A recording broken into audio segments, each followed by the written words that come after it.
Good evening and welcome to Alarms.Global's daily world news in 300 seconds. We begin tonight with significant developments in technology and international relations.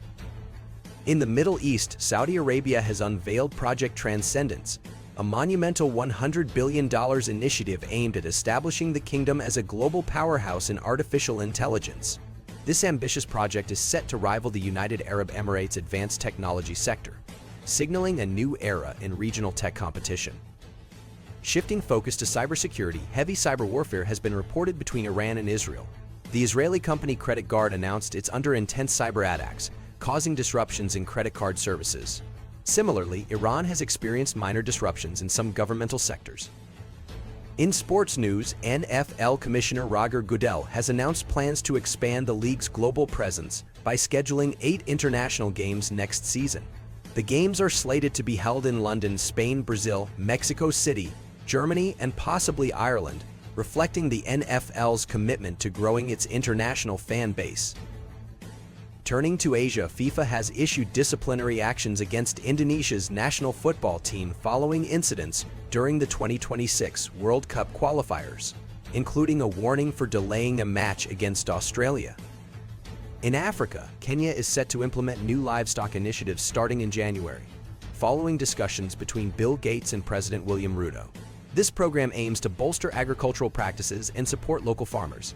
Meanwhile, in Somalia, the state of Jubaland has announced it is severing relations with the federal government in Mogadishu amid rising tensions over upcoming election plans. On the humanitarian front, the Qatar Fund for Development is supporting the Qatar Red Crescent in providing emergency food assistance to flood victims in Niger. The initiative includes distributing 3,600 food baskets and 750 tons of livestock feed to those affected. Now, let's move to environmental events impacting various regions. In the Americas, Venezuela is grappling with massive flooding on the intercommunal highway between Barquisimeto and Cabudare. The deluge has caused significant disruptions, highlighting the country's ongoing infrastructure challenges. The Philippines is on high alert as severe tropical storm Toraji intensifies, expected to make landfall on Monday. Similarly, China is monitoring a Category 3 typhoon off the coast of Hainan, which is also approaching the Philippines, raising concerns about potential impacts in the region. In Cuba, Tropical Storm Rafael has weakened after sweeping through the island as a hurricane and is now moving over the Gulf of Mexico.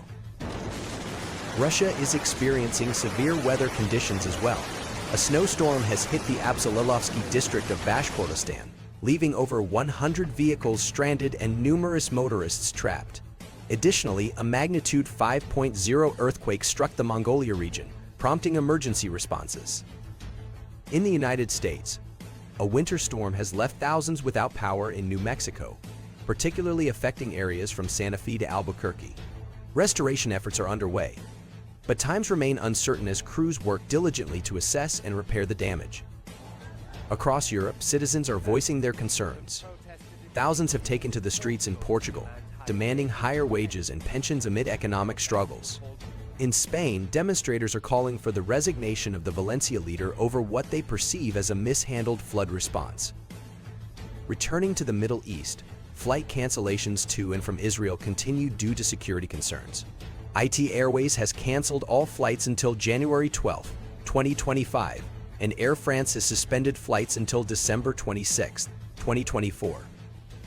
In diplomatic developments, Turkey and 51 other nations, including China, Russia, and Saudi Arabia, have submitted a letter to the United Nations demanding a halt to arms supplies to Israel. Additionally, the Qatari Ministry of Foreign Affairs announced it is suspending participation in the Israel-Hamas ceasefire negotiations, stating it will resume only once parties demonstrate seriousness and willingness to end the conflict. In other international news, Russian President Vladimir Putin has finalized a strategic partnership treaty with North Korea, which includes a mutual defense pact. This development signifies a strengthening of ties between the two nations amid global geopolitical shifts.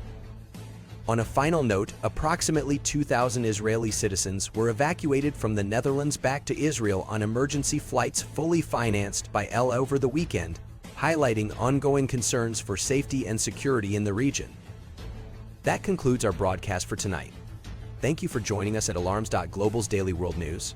Stay safe and informed.